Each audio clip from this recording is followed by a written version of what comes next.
ये चैलेंज दिया गया था कि 100 क्रॉस नहीं करेंगे, हम 100 क्रॉस चेक कर चुके हैं और अब हम मैजिक फिगर भी क्रॉस करेंगे।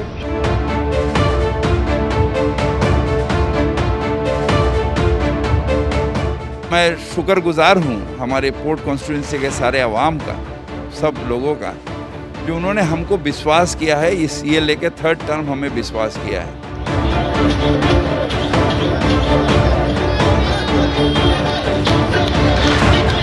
बीजेपी धीरे धीरे आगे आएगा और बीजेपी सरकार बनाएगा पश्चिम बंगाल में।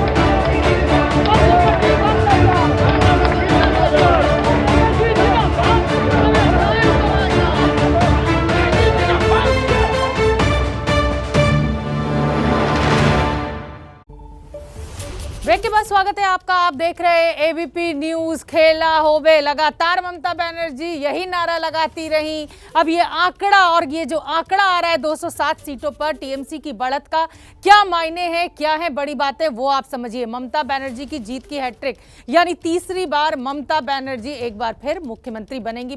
पश्चिम बंगाल की 2016 के नतीजे को फिर से दोहराती हुई नजर आ रही है। 200 के पार ये आंकड़ा जा चुका है। टीएमसी और बीजेपी में 11% वोट का अंतर है, यानी 2019 में ये जो वोट परसेंटेज बीजेपी का बढ़ा था वो कम हुआ है इस बार। बाबुल सुप्रियो, स्वप्नदास गुप्ता जैसे बीजेपी के सांसद जो है वो पीछे चल रहे हैं। बंगाल में लेफ्ट, कांग्रेस और आईएसएफ का सुपड़ा साफ हो गया है, यानी लेफ्ट और कांग्रेस का जो वोट था वो पूरा का पूरा ट्रांसफर होके टीएमसी के खाते में चला गया है। सुमित, टीएमसी के खाते में चला गया पूरा का पूरा आंकड़ा जो है। और कुल मिलाकर परिस्थितियां जो है, इस 2 बजे की बुलेटिन की शुरुआत मैं इसी से करना चाहूँगा। जो बहुत बड़ी बड़ी बातें की गई थी वो बड़ी बड़ी बातें काफ़ी पीछे छूट गई हैं और अब परिस्थिति बिल्कुल साफ होती जा रही है कि बीजेपी के, अगर बीजेपी के नज़रिए से इस चुनाव को देखा जाए तो बीजेपी ने क्या खोया क्या पाया। बीजेपी ने बंगाल खो दिया, बदले में पाया पुडुचेरी। जो दो अलग अलग राज्य, एक बहुत छोटा और एक बहुत बड़ा। बीजेपी ने असम बचा लिया अपना, ये बीजेपी के लिए काबिल तारीफ बात है। लेकिन जिस तरीके से बंगाल लड़ा उस तरीके से बंगाल मिला नहीं। तो बीजेपी की लीडरशिप के लिए, जैसा कि अभी कुछ देर पहले विकास बता रहे थे, कि जो लीडरशिप है वो इन नतीजों से खुश नहीं होगी। वो इसका इंट्रोस्पेक्शन करेगी, आत्ममंथन करेगी कि दरअसल कहाँ चूक गए। आलोक मेहता मेरे साथ हैं। आलोक जी, आप बोलना भी चाह रहे थे। रशीद किदवई साहब भी जुड़ गए हैं, विकास भी हैं, पंकज भी हैं, मानव जायसवाल बने हुए हैं। आलोक जी, बहुत ही ईमानदारी से विश्लेषण करिए और बताइए, बंगाल के चुनावों में बीजेपी से क्या चूक हो गई या बीजेपी के लिए ये चुनावी मुतमईन करने वाला चुनाव था कि हम सेटिस्फाइड है, हमको 80, 82, 85 सीटें मिल रही हैं? देखिए सुमित जी, मैं कहूँगा बंगाल, लेकिन जो पहले मैं एक लाइन कहना चाहता था वो आपसे कहूँगा जी। फिर से कोरोना की पहले बात इसलिए कि जो आपने कहा कि केंद्र और राज्यों की मिलकर जिम्मेदारी है, वे वर्षों से मैं आपको कई, लेकिन अभी समय कोई समय नहीं सबूत का, वर्षों से कहता रहा हूँ कि स्वास्थ्य और शिक्षा कुछ कम से कम भारत जैसे देश में बहुत हद तक राष्ट्रीय स्तर पर समानता होनी चाहिए और उसकी जिम्मेदारी केंद्र ले और राज्य हर चीज़ के लिए कहता है मेरा अधिकार है। आप उत्तर प्रदेश के अपने मित्र भी कई बैठे हैं, उत्तर प्रदेश में सबसे बड़े घोटाले हुए हैं तो हेल्थ के लिए हुए हैं, करोड़ों रुपए जेल में मंत्री अधिकारी सब रहे हैं, तो इसलिए अब मैं उस पर नहीं जाता। दूसरी बात, आपसे मेरा निवेदन है, मीडिया के हमारे दिव्यांग जी इतना काम कर रहे हैं, मैंने भी कुछ विशेषज्ञों से संपर्क में हूँ जो वायरस पर वर्षों से काम करते रहे, एम्स में भी हैं, इस वायरस से नहीं पूरे वायरस को लेकर के। उनका ये कहना था कि 6-6 महीने में बदल सकती है स्थितियाँ। मुझे, मतलब मैं नाम नहीं बताना चाहूँगा, मुझे और ऐसे कई लोगों को डॉक्टरों ने, एम्स के डॉक्टरों ने नहीं लगाया था शुरू में टीका। मुझे कहा गया कि ज़रा रुक जाइए अंकल, चूँकि वो हम ऐसे परिवारों से हैं जो सरकार के परिवार की बहुत बड़ी, मतलब अच्छी डॉक्टर हैं, अभी रुक जाइए। 1-1.5 महीने बाद उन्होंने अपनी मम्मी को भी 2 महीने बाद लगवाया, इसलिए कि ये कहना कि बस आज टीका लगेगा सब ठीक हो गए। कई टीके लगते हैं, कालरा के लगे, दूसरे टीके लगे। इस बीमारी को मान लिया गया है कि 6 महीने बाद फिर से दूसरा टीका लगाना पड़ सकता है, साल भर बाद फिर दूसरा रूप ले सकता है, हर साल एक टीका लगाना पड़ सकता है। हमारे बचपन में कोई टीका नहीं लगा, लेकिन उसके बाद हमारे बच्चों को 15 टीके शुरू में लग जाते हैं, पैदा हो रहे हैं जो हमारे ग्रैंडसन। मेरा ये मानना है कि हम टीका पर नहीं, पूरे सिस्टम में कैसे मिल करके लड़ें, पहले रोकें, और रोकने में टीका भी सहायक है। एक लाइन और, ब्रिटेन में, अभी फ़ोन कर लीजिए, नंबर मैं आपको दे दूंगा, कितने लोगों को अभी नहीं मिला है, इतनी कम आबादी है उसके बाद भी, लेकिन वहाँ कंट्रोल हो रहा है। सबको मिल करके वहाँ की पार्टियों का कोई बहस किसी चैनल पर किसी अखबार में दिखाई देता हो तो मुझे भेजिएगा कि वहाँ पर इतनी आलोचना होती है। होना चाहिए संसद में, इस सरकार की भी हो, भर्सना हो, हटा दें, कल मध्यावधि चुनाव करा दे। मैं तो इसके लिए निवेदन करता हूँ, ममता जी करा दे। क्या चुनाव इसका आधार है? नहीं। इसी तरह से आज जीते हैं हारे हैं सबको बधाई। बीजेपी ने गलतियां की, समीक्षा करें। बड़ी बड़ी उन्होंने पहले भी हारे हैं, बड़े बड़े प्रधानमंत्रियों ने, एक नहीं, नेहरू से लेकर के मोदी जी तक की गलतियां हैं। तो सत्ता बदले। कब को आप और हम लोग कहते हैं सुमित जी आप बिके हैं, आप गोदी हैं, आप मोदी है। अरे भाई, सत्ता बदलने का काम जनता का है। हम खाली ये कह सकते हैं कि गलत हुआ, गलती वो सुधारे मिल के। आज भी मैं निवेदन कर रहा हूँ, क्यों नहीं वरुण गांधी जितना एक्टिव काम कर रहे हैं, दूसरे और बीजेपी में मान लीजिए ममता जी के लोग हैं जो काम कर रहे हैं चुपचाप पर्दे के पीछे। मैं नाम इसलिए ले दिया कि उनके मैसेज रात को 12 बजे भी आते हैं। मेरा ये कहना है कि ऐसे सब लोग जो सक्रिय होंगे, एमएलए, विधायक, पार्षद, दिल्ली में किसी पार्टी के दावे सब कर रहे हैं। उनके आरएसएस के आदमी ने कहा कि बीजेपी कहीं दिखती नहीं है दिल्ली में, जो उसके यहाँ के प्रवक्ता हैं। तो आप ये बताइए ना, मेरा निवेदन है कि इस समय लड़ने का मीडिया का काम भी नहीं है। हम लड़ाएं, हम निवेदन करें, बिल्कुल लड़िए, कुछ महीने में एक राष्ट्रीय समझ, एक राष्ट्रीय नहीं लगाए। आपके हमारे ट्वीट हजारों हैं जहां पर राजनीति बहुत पीछे हो और सिर्फ राष्ट्र की बात हो और मानवता की बात हो। देखिए, ममता बनर्जी को बधाई देने का सिलसिला शुरू हो गया है। शरद पवार एनसीपी के नेता ने ममता बनर्जी को बधाई दे दी है। अरविंद केजरीवाल आम आदमी पार्टी के नेता हैं, उन्होंने भी ममता बनर्जी को इस जीत पर बधाई दे दी है। अखिलेश यादव पहले ही ट्वीट कर चुके हैं, उसमें बधाई तो नहीं थी लेकिन उन्होंने कहा था जियो दीदी जियो। मैं राइट पंकज, क्या कहा था उन्होंने? हैशटैग बिल्कुल हैशटैग उन्होंने किया, दीदी जियो दीदी, दीदी जियो दीदी। दीदी जो कहते थे मोदी, उसके मुकाबले में हैशटैग दिया। आप सही कह रहे हैं, अखिलेश यादव ने, अरविंद केजरीवाल ने, शरद पवार ने, ये सब मिलके ना एक तरीके से इन्होंने ममता के पीछे से अपनी एक राजनीतिक लड़ाई बना ली थी। इनका कोई वजूद तो वहाँ बंगाल में नहीं था, लेकिन ये सब मोदी की खिलाफत के मुकाबले में ममता को एक चेहरा बनाने की कोशिश की जा रही है। इस जीत को उस तरीके से प्रोजेक्ट किया जा रहा है। तो क्या ये माना जाए रशीद किदवई कि विपक्ष जो है उसमें कांग्रेस के बगैर ममता बनर्जी वो चेहरा हो सकती है जो नरेंद्र मोदी का मुकाबला करे आने वाले 24 के चुनावों में? और क्या कांग्रेस उसके पीछे खड़ी होगी सीधी लड़ाई करने के लिए? जी सुमित जी, 2-3 चीजों का हमें ध्यान रखना है। देखिए, भारत की राजनीति में एक भूचाल आने वाला है। ये ममता बनर्जी की जीत कोई अरविंद केजरीवाल की जीत नहीं है जो छोटे से राज्य दिल्ली में। बंगाल में जिस पैमाने पे चुनाव हुआ, मोदी बना ममता, अमित शाह बना ममता, और पूरा एक बंगाल की एक पूरी एक सोच, एक विचारधारा, एक कल्चरल नेशनलिज्म है, सब नेशनलिज्म है। इन तमाम चीज़ों को मद्देनजर रखते हुए देखिए, ध्यान रखिए कि 1989 से नेहरू गांधी परिवार का कोई भी सदस्य मंत्री या प्रधानमंत्री नहीं बना है। सोनिया गांधी, राहुल गांधी, प्रियंका गांधी वो ट्रस्टीज ऑफ पावर हैं, पावर विल्डर्स नहीं है। उन्हें हमेशा एक ऐसे आदमी की तलाश रहेगी कि जिसको आगे बढ़ा करके नरेंद्र मोदी से टक्कर ली जाए, और उस रोल में ममता बनर्जी और सोनिया गांधी के संबंध बहुत मधुर रहे, बहुत अच्छे हैं। आज आप ममता बनर्जी के दफ्तर में जाए तो आपको पीछे राजीव गांधी की तस्वीर नजर आएगी। ये बात मैं आज के उसमें नहीं कह रहा कि चुनाव ममता बनर्जी जीत गई तो कहीं, ये सारी चीजें डॉक्यूमेंटेड हैं। तो एक विपक्ष को एक बड़ा चेहरा मिल गया जिसकी पैन इंडियन आइडेंटिटी है। ममता बनर्जी कितना कर पाएंगी, क्या कर पाएंगी, आने वाला समय बताएगा।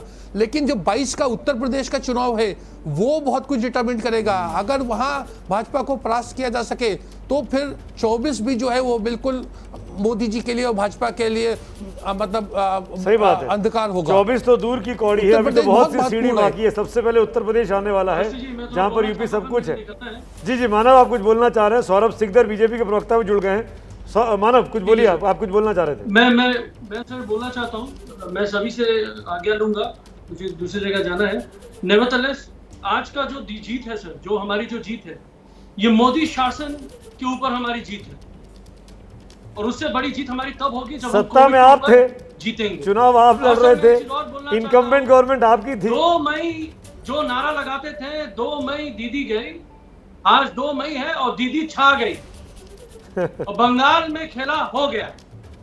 और ये अब हिंदुस्तान के ऊपर है कि वो किस टीम में खेलना चाहती है, किस दिशा में चलना चाहती है और कब प्रश्न वो करना चाहती है। तो मानव, आप क्या ये कह रहे हैं कि नरेंद्र मोदी की टीम के सामने जो टीम है उसकी कप्तान ममता बनर्जी होंगी? आप तैयार हैं इस बात के लिए? तो नरेंद्र मोदी जी के सामने पूरा देश है और ममता बनर्जी के साथ पूरा देश है।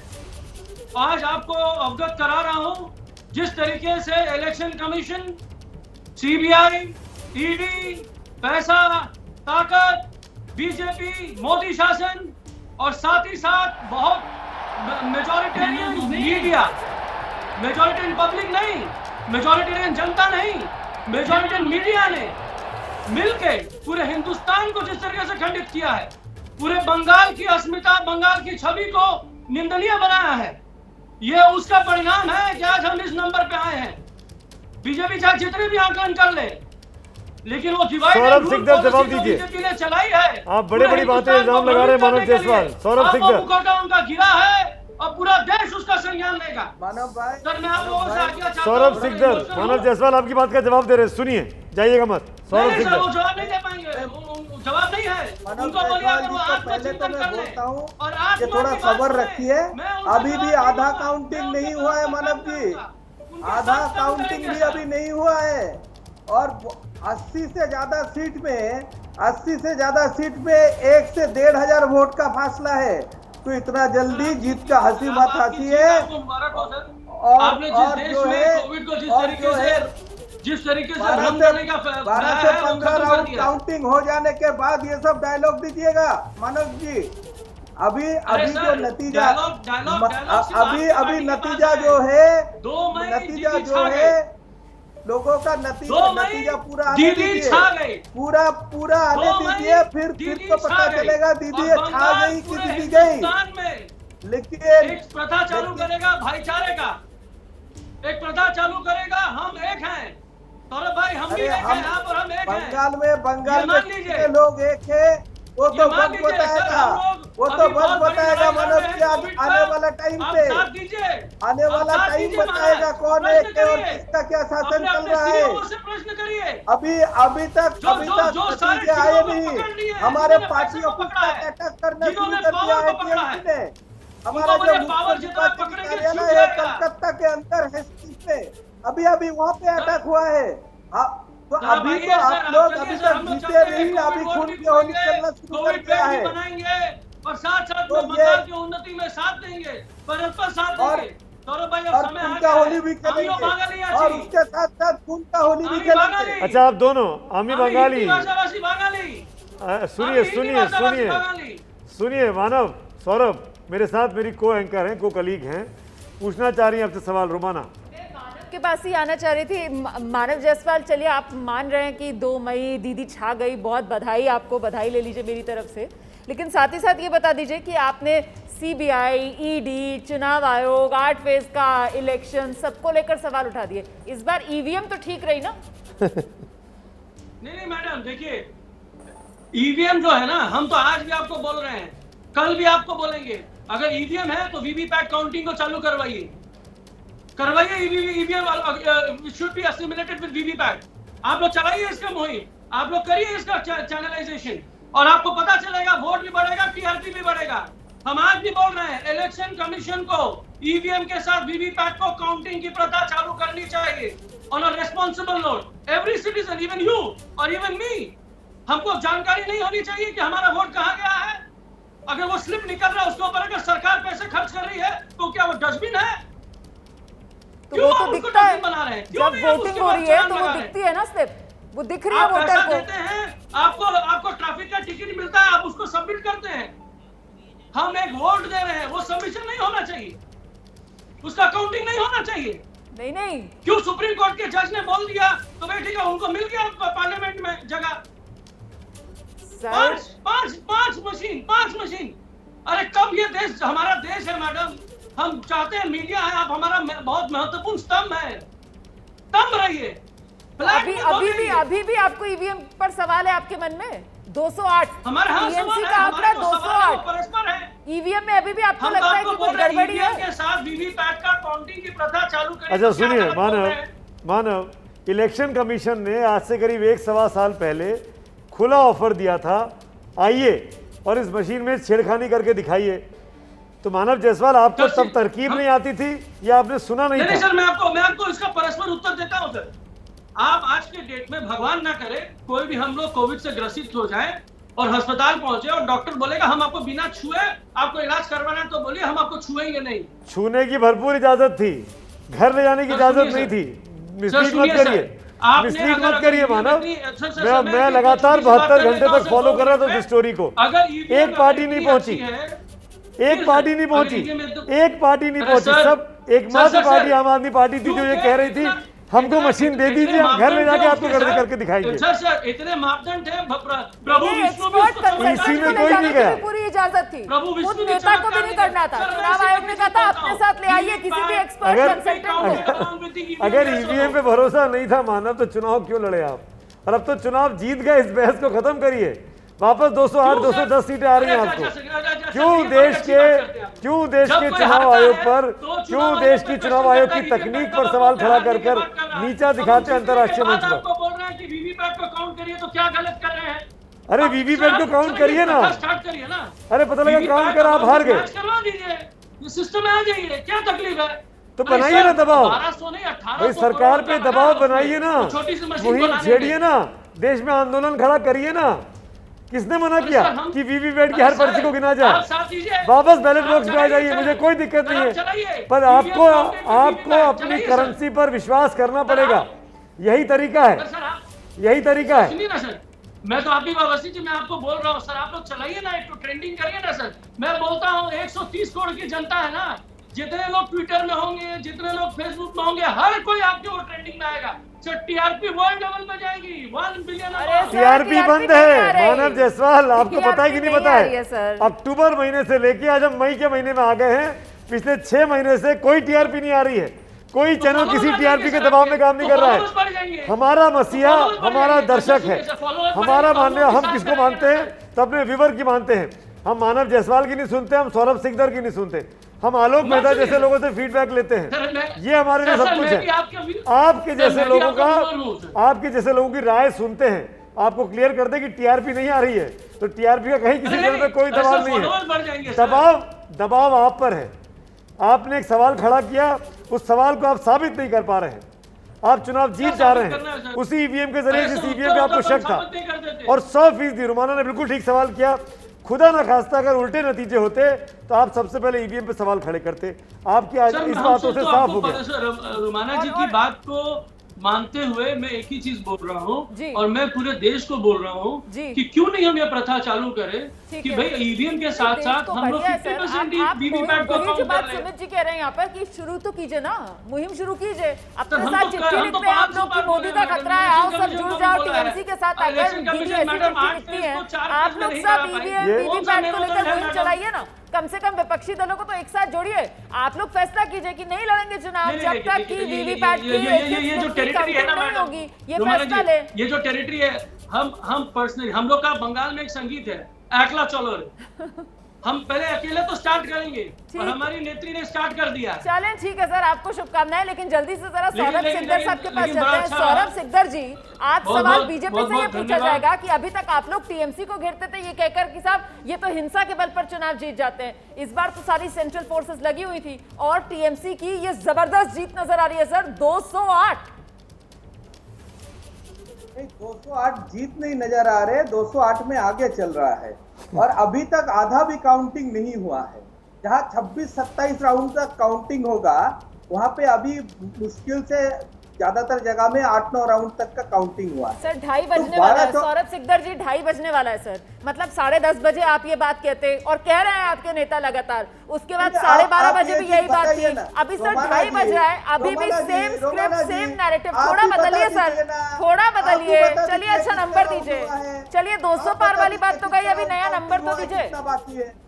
आप बता दीजिए कितने राउंड काउंटिंग है, कितने राउंड बाकी है। मैं तो आपसे पूछ रही हूँ, आप मुझे नंबर दे दीजिए, आप मुझे बता दीजिए। 200 पार अभी भी आ रहा हूँ। 50% भी अभी काउंटिंग नहीं हुआ है, 50% भी काउंटिंग नहीं हुआ है। आपके सामने बिहार का एग्जांपल है, जो 50% काउंटिंग होने के बाद कैसे चेंज हो गया था। तो इसीलिए हाँ ठीक है, टीएमसी अच्छा कर रहा है, टीएमसी 200 सीट पे आगे चल रहा है, लेकिन अभी हम लोगों ने कहीं पे हार नहीं माना है। क्या बिहार का बार बार आप लोग जिक्र करके उदाहरण दे रहे हैं, गैप तो देखिए, इतना गैप थोड़ी था बिहार में जितना यहाँ पर है। यहाँ 100 सीट से ज्यादा का गैप है सर, बिहार में कोई 100 सीट से ज्यादा का गैप था क्या? बिहार का एग्जाम्पल सब लोग रट कर आ रहे हैं, लेकिन बिहार में इतना गैप तो नहीं था। बिहार से ज्यादा सीट भी तो है बंगाल में, तो इसीलिए थोड़ा इंतजार करते हैं ना, 12-14 राउंड के बाद फिर इसमें टिप्पणी करते हैं। ठीक है, मानव जायसवाल जवाब दीजिए। मानव जायसवाल वो कह रहे हैं कि जल्दबाजी होगा, अभी ये कह देना कि 2 मई दीदी छा गई, वो कह रहे हैं रुकिए, शाम होते होते तक 2 मई दीदी गई। मानव जायसवाल देखिए मैडम, जो भी रिजल्ट होगा उसका सम्मान है, अभी भी हम सौरभ भाई का भी सम्मान कर रहे हैं, लेकिन हमारी नेत्री ने हमको ह्यूमिलिटी सिखाई है, लोगों को सम्मान करना सिखाया है। हम वो संस्कार में बैठे हैं कि भाई जीत हो या हार हो, हम सबके साथ हैं। टीएमसी घरे घरे, हरे कृष्णा हरे हरे, टीएमसी घरे घरे। और मैं आपके माध्यम से अनुरोध कर रहा हूं, आज भी अनुरोध कर रहा हूं, अहंकार का चश्मा छोड़ें, घृणा मन से निकालें, हाथ मिलाएं, हम लोग अच्छा हिंदुस्तान बनाएंगे। हम लोग सच हैं, आइए हमारे मन में प्रेम है, आपके मन में प्रेम है, हम लोग प्रेम से जिएंगे और प्रेम से लोगों के साथ जुड़ेंगे। ये आप पर कटाक्ष कर रहे हैं सौरभ सिकदर जी, समझ रहे हैं ना आप इस बात को? ये बंगाल चुनाव में जिस तरीके की नफरत देखी गई, जिस तरीके के बयानबाजी हुई है, उसे लेकर आप पर हमला है। रमना जी मैं निकल रहा हूँ, नमस्कार। अवस्थी जी नमस्कार। आप बता रहे हैं वही आपका आज जो बात आप बता रहे हैं, वही बात आपका दल भी वही बात को मानते। अभी तक नतीजा आया नहीं और बीजेपी के ऊपर हमला शुरू हो गया है। हमारा जो मुख्य निर्वाचनी कार्यालय है कलकत्ता के अंदर हेस्टिंग ऑफिस में अभी हमला हुआ है, अंदर टीएमसी का सपोर्टर लोग घुस गया है। तो अभी तक जो है कोई नतीजा आया ही नहीं। रुझान में अगर ऐसा करेगा, इसके बाद क्या होने वाला है, इसमें भी चर्चा करना जरूरी है। आप यहाँ पे बोल रहे भाईचारा के बाद बहुत अच्छी बात है, लेकिन आपके दल जो है इसको मानते हैं क्या, ये अपने आप को प्रश्न कीजिए। ठीक है सर, आप ये आरोप लगा रहे हैं कि बीजेपी के दफ्तर पर हमला हुआ है, कानून व्यवस्था को लेकर आप एक बार फिर से सवाल खड़ा कर रहे हैं, और यही तो आप करते आए हैं। इससे पहले लगातार हमने देखा कैसे बीजेपी कहती थी ये बंगाल पुलिस नहीं, ये टीएमसी की कार्यकर्ता की तरह काम करती है पुलिस। ये आरोप आपने लगाए, पूरा चुनाव आप लोगों ने निकाल दिया, लगा देते राष्ट्रपति शासन, तब तो लगाया नहीं, अब फिर वही कहानी। नहीं, मैं तो फैक्ट बोल रहा हूँ रोमाना जी, ये मीडिया में देख के बोल रहा हूँ। मैं तो अभी यहाँ पे आपके शो में बैठा हूँ, दूसरे चैनल में ये दिखा रहा है कि हमारे कार्यालय में जो है अटैक हुआ है। ये मीडिया दिखाते, आप लोगों ने दिखाया है, पूरा चुनाव में दिखाया कि बंगाल में कैसे हिंसा होता है। तो ये तो हम तो किसी अपना मनगढ़ंत बात तो कह नहीं रहा है, ये तो मैटर ऑफ फैक्ट में बात कर रहे हैं। ठीक है सर, मैं जरा सा एक्सपर्ट्स का जल्दी से रुक करती हूँ। हमारे साथ अभय दुबे जी भी मौजूद हैं, रशीद किदवई साहब भी मौजूद हैं। अभय दुबे जी, अभी तक के जो आंकड़े हम देख रहे हैं, टीएमसी 206, बीजेपी 83, इसके मायने किस तरीके से समझे जाए? देखिए, अगर ये आंकड़े यही अभी 1-1.5 घंटे तक और रहते हैं तो ये ममता बनर्जी की लहर है। ये एंटी इनकम्बेंसी की बातें तो भूल जाइए, ये प्रो इनकम्बेंसी की लहर है।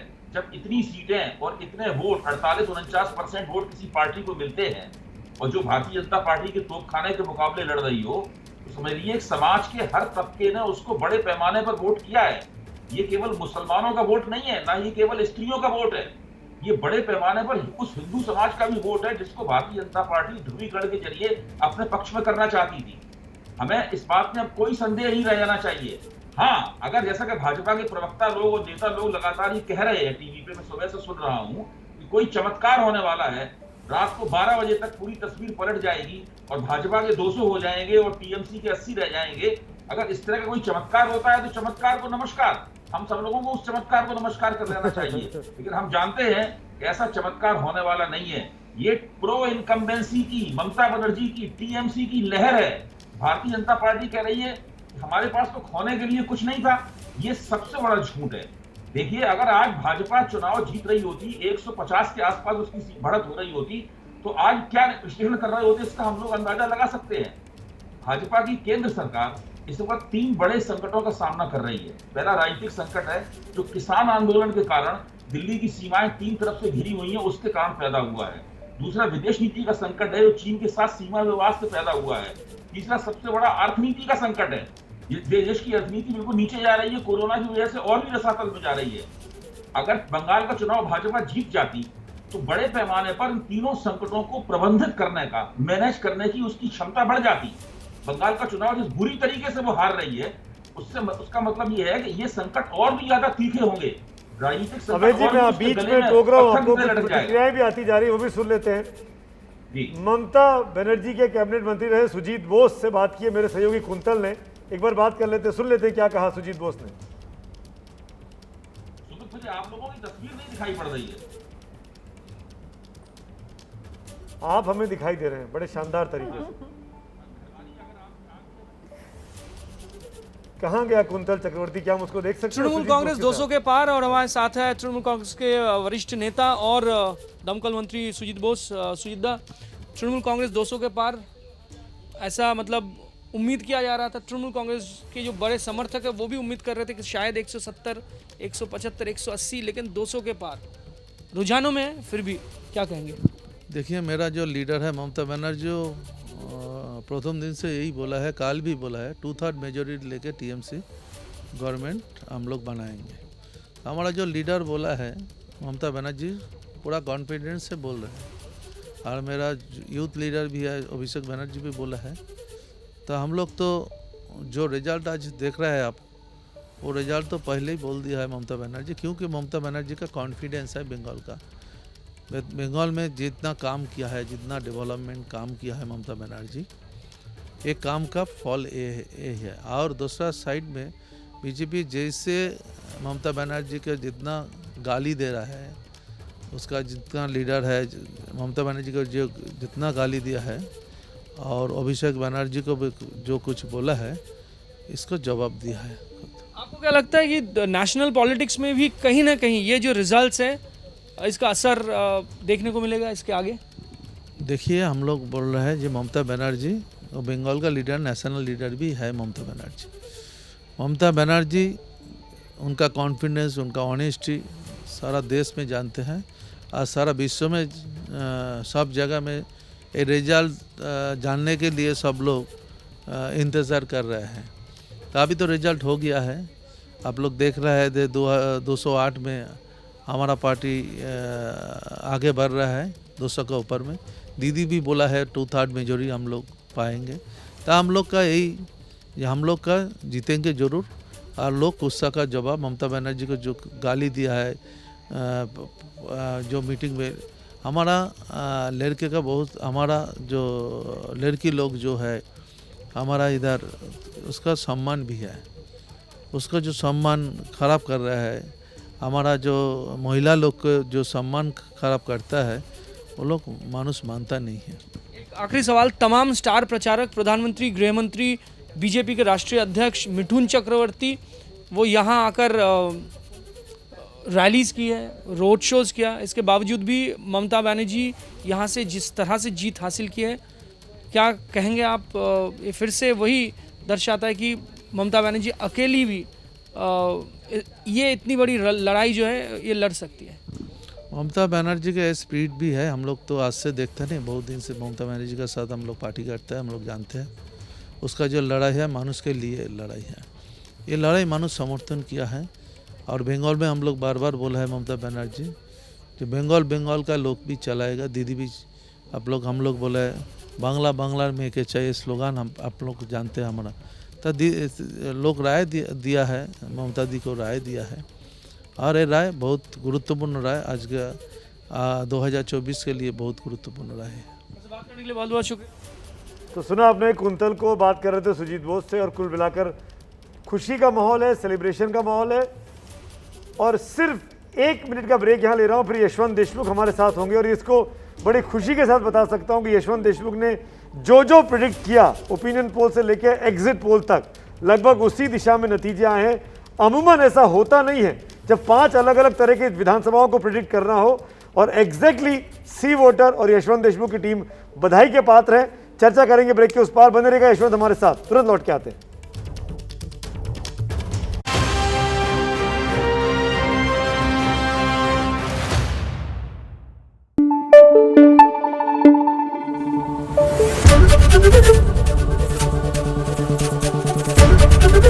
एबीपी न्यूज आपको रखे आगे।